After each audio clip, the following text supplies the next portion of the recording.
Paul, you've taken a point from what was on paper a really tricky fixture. It turned out to be a real tough game, didn't it?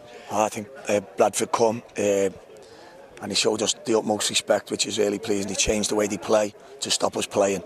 You know, and our lads struggled to identify that first half. It was a problem we had. We were trying to pass through them, yet they had strong bodies in the middle of the pitch. So, you know, we had to go long. We had no choice but to go long to try and earn the right to play. We had to go long to try and create space. And I thought we'd done that really well second half. I thought we got a deserved goal.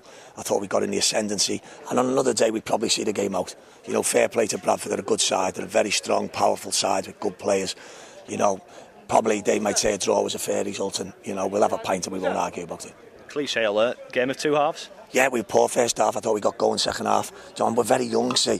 You know, and lads listen to every word you say, and they do everything you say. And it's hard for them to sometimes make decisions on a pitch which might be contrary to what we've told them. I.e. turn them round and get high up the pitch. Everyone knows we want to play. There's no problems. We're never going to become a long ball team. But when teams come to stop you passing, you must have plan B.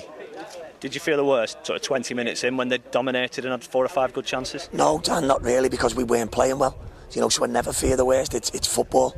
You know, we were making bad decisions continually, and it's hard because we lack that voice on the pitch, if you like, or that experienced leader that can dictate and change a game for you. You know, we need managers on the pitch, lads who can identify it, and that's what we're trying to develop. You know, lads like Luke Joyce, for example, can do that, who was absolutely magnificent today, by the way.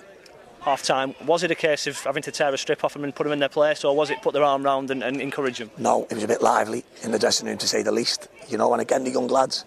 And as I say, we were a lot better second half. We were a lot more effective. We got higher up the pitch. You know, we don't want to be a long ball team. You know, it's hard for supporters who come, you know, when we're going route one. But Bradford were very good at stopping us playing. You know, and that's a great compliment to us today. But when you did score, it was a good goal, well worked, and a couple of decent passes in there. At last. It's what we're trying to do, Dan. You know, you can't go through physically big, strong teams. We must go round them with quality. And when you put quality in from beyond the 18-yard box, that's when you score goals. Hence the goal. And another goal from Porrigammon. It must be really good to have your striker scoring. Yeah, he's doing really well, isn't he? You know, as the lads are playing well at the minute, it's been a great start for them.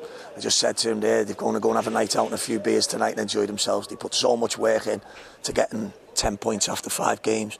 You know, and we just said there, that's the benchmark now, 10 points after every 5 games. And obviously it's always gutting to concede a goal, particularly in the circumstances, but it looked for a long time like it was going to be 0-0, didn't it? I thought we'd see it out, I must admit. I did think once we scored we'd see it out, but again, Bradford have got good players.